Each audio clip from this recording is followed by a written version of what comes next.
আসসালামু আলাইকুম প্রিয় দর্শক, আপনারা দেখতে পারতেছেন ব্যারিস্টার সৈয়দ সাইদুল হক সুমন সাহেবের স্বপ্নের পুরাতন ক্ষয় নদীটি আবারও আগের অবস্থানে ফিরে যাচ্ছে।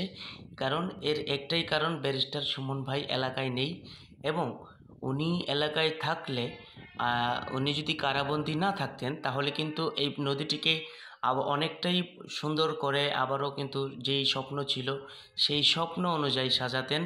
তো সমস্যাটা হচ্ছে এখন বর্তমানে ওনার এই নদীটি নিয়ে কেউ কাজ করছে না এবং এখানে আপনারা দেখতেই পারতেছেন অনেকটাই কিন্তু কচুরিপানা দিয়ে ভরে গেছে এবং আশেপাশের যে জায়গাগুলি সব জায়গাগুলোতে আবারও মানুষ বজ্র ফেলছে, যে কারণে এটি আবারও আগের রূপে ফিরে যাচ্ছে এবং এই নদীর পাশ দিয়ে কিন্তু এখন মানুষজন হাঁটাচলা করতে অনেকটাই কষ্ট হচ্ছে। কারণ এই নদী থেকে এখন দুর্গন্ধ আসছে এবং ময়লা আবর্জনা যারা ফেলছেন ওনাদের দৃষ্টি আকর্ষণ করে আমি বলবো, আপনারা এই সুন্দর জায়গাটিকে আপনারা নষ্ট করবেন না। এত সুন্দর একটি পরিবেশ, মানুষজন এখানে এসে বিকেলবেলায় স্নিগ্ধ হাওয়া খায় এবং বসে বসে গল্প করে, সেই জিনিসটাকে আপনারা নষ্ট করবেন না।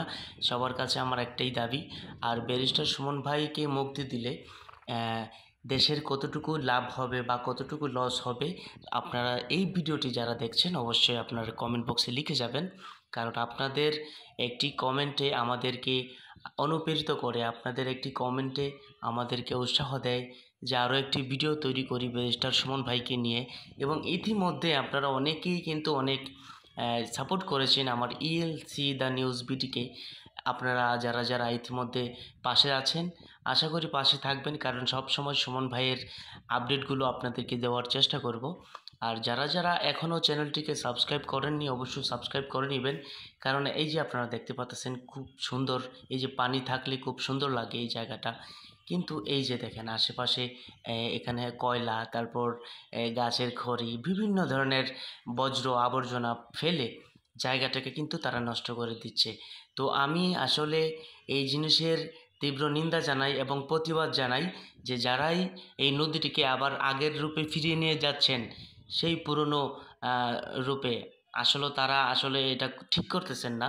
কারণ একটা জিনিস গড়তে যতটা কঠিন, সেই জিনিসটাকে ধরে রাখাটা এর চেয়ে আরও বেশি কঠিন। তো এটার সৌন্দর্যটা আপনারা নষ্ট করবেন না, আপনাদের কাছে দাবি।